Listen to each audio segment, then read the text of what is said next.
1 अप्रैल 2025 से नए financial year की शुरुआत के साथ ही कई बड़े बदलाव होने वाले हैं।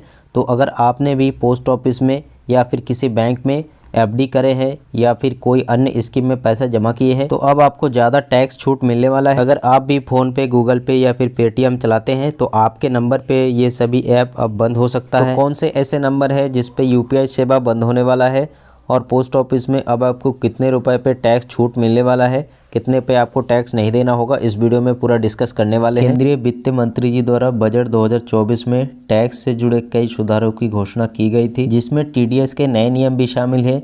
तो ये बदलाव उनके लिए बहुत ही ज़्यादा फायदेमंद होगा जो सीनियर सिटीजन है या फिर निवेशक है, कहीं पे निवेश किए हुए हैं पोस्ट ऑफिस में या फिर बैंक में या फिर कमीशन कमाने वालों के लिए ये नया नियम बहुत ही ज़्यादा फायदेमंद होने वाला है। सरकार ने सीनियर सिटीजन को राहत देने के लिए ब्याज के आय पर टीडीएस में छूट दी गई है। 1 अप्रैल 2025 से सीनियर सिटीजनों के लिए 1 लाख रुपए तक के ब्याज के इनकम पे कोई टीडीएस नहीं देना होगा।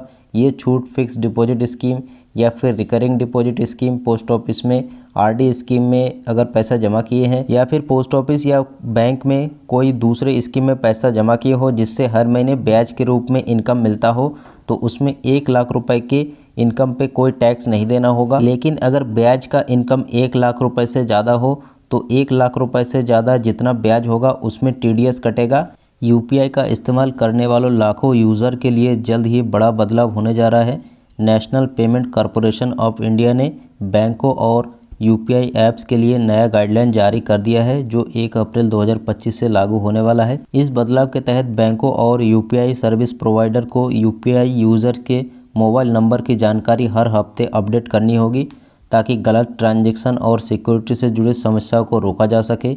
इसके अलावा यूपीआई आईडी असाइन करने से पहले यूजर से साफ तौर पर इजाज़त लेना हो। एनपीसीआई की इस नई गाइडलाइन का मुख्य मकसद यह है कि यूपीआई ट्रांजैक्शन को ज़्यादा सटीक और सुरक्षित बनाना है। अक्सर मोबाइल नंबर को बदले जाने या फिर नए ग्राहकों को रीअसाइन किए जाने की वजह से गलत यूपीआई ट्रांजैक्शन की आशंका बढ़ जाता है। इसको ध्यान में रखते हुए एनपीसीआई ने बैंकों और यूपीआई ऐप्स को निर्देश दिया है कि मोबाइल नंबरों को नियमित रूप से अपडेट करते रहें। इससे पुराने मोबाइल नंबरों की वजह से होने वाले गलतियों को रोका जा सके और यूपीआई सिस्टम को और अधिक सुरक्षित और भरोसेमंद बनाया जा सके। नए नियम के तहत उन मोबाइल नंबरों का यूपीआई सेवा बंद होगा जिस नंबर पे 90 दिन के अंदर कोई रिचार्ज नहीं हुआ है और उस नंबर पे यूपीआई लिंक है तो ऐसे नंबर का यूपीआई सेवा बंद होगा। लगातार 90 दिन के अंदर अगर कोई रिचार्ज मोबाइल नंबर पे ना किया हो उसके बाद में टेलीकॉम कंपनी और 15 दिन के बाद में उस नंबर को बंद कर देते हैं और उस नंबर को किसी दूसरे व्यक्ति को दे देते हैं। ऐसे में अगर उस नंबर पे पहले से ही यूपीआई लिंक हो